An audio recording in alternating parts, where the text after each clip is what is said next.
Father వచ్చారు. ఏంట్రా చీకట్లో కూర్చున్నావు? నువ్వు ఫోన్ చేస్తే వచ్చేవాడిని కదరా. సరే, నాకు ఒక సిగరెట్ ఇవ్వు.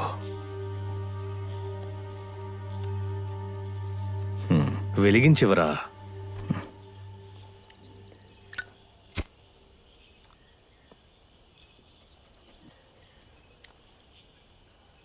ఏంట్రా ప్రాబ్లం? నువ్వు రేపు ఈ అమ్మాయిని తీసుకుని పొద్దున్నే చర్చికి రావాలి. విషయం ఏంటి? మీ విషయంలో ఎవరో బిషప్కి లెటర్ రాశారు. అందువల్ల రేపు చర్చికి పెద్ద ఫాదర్ వస్తున్నారు. ఎవడికంత బలుపుంది?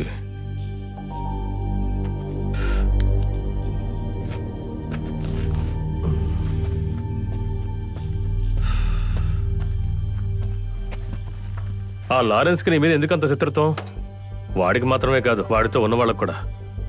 వాళ్లతో కావలి సైమన్ కూడా ఉన్నాడు.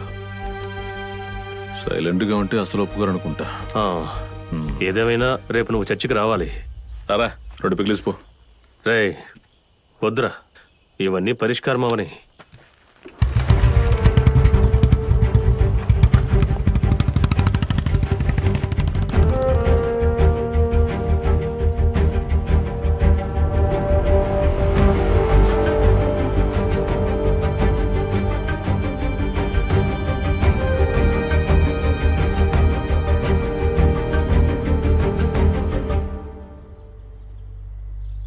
తండ్రిని చంపిన వాడితో అమ్మాయిని పంపడం, ఇప్పుడేమో అతనితోనే జీవిస్తుంది.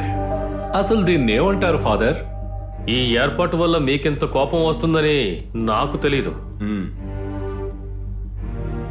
పెళ్ళే కానీ ఇలాంటి చిన్నపిల్లని ఇంటికి తీసుకెళ్లి పెడితే దీన్ని ఎలా అర్థం చేసుకోవాలి ఫాదర్? ఇది సభ కట్టుబాట్లు మీరినట్టే అవుతుంది.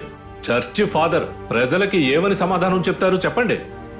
ఈ అమ్మాయి భవిష్యత్తు గురించి చేయబడినప్పుడు, ఈ అమ్మాయి తల్లి జెస్సీ చనిపోయినప్పుడు మీ చట్టం న్యాయం ఊటీకి టూర్కి వెళ్ళాయా? ఆగండి ఫాదర్, వాళ్ళని కొంచెం మాట్లాడనివ్వండి. ఏ బంధుత్వం లేని వాళ్ళు ఒకే ఇంట్లో కలిసి బ్రతికితే సమస్య ఏంటో మీరు చెప్పండి. అది అమ్మాయి బంధువు ఉన్నాడు కదా సైమన్, వాడు చూసుకుంటాడని చెప్పాంగా. కానీ దానికి ఆ అమ్మాయి ఒప్పుకోవాలి కదా. ఏంటి ఇలా మాట్లాడుతున్నారు ఫాదర్? ఆ అమ్మాయికి బంధువులు మేము ఇక్కడ ఉన్నాంగా. నోరు మొయ్. మా నాన్న బంధువు అని ఎవరైనా అడ్వాంటేజ్ తీసుకుని వస్తే ఆ టప్పా సేవియర్ నా నాన్నే కాదు.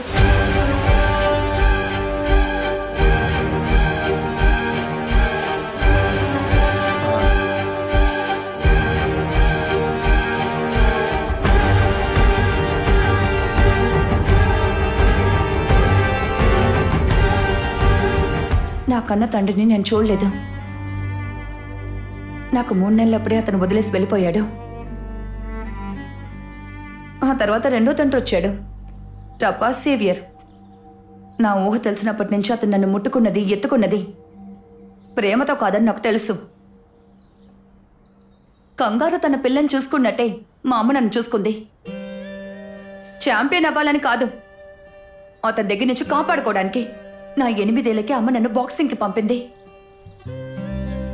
హాస్టల్కి పంపింది కూడా అతనికి భయపడే.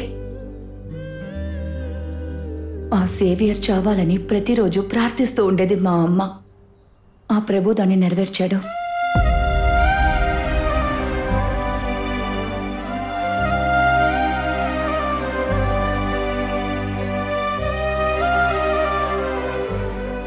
ఇంకా యాంటనీ అని నేను పిలిచినా నాన్ననే దానికి అర్థం.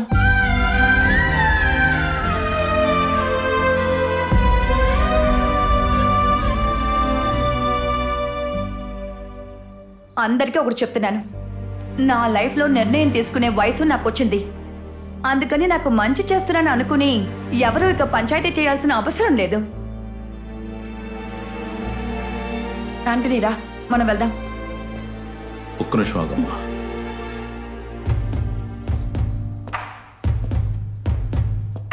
లారెన్స్, నీ సమస్య తీరిపోయిందనుకున్నా. ఇక్కడి నుంచి వెళ్ళు. వదులు, వెళ్ళు. చర్చిలో గొడవలే వద్దు. వెళ్ళు, వెళ్ళమంటుంటే.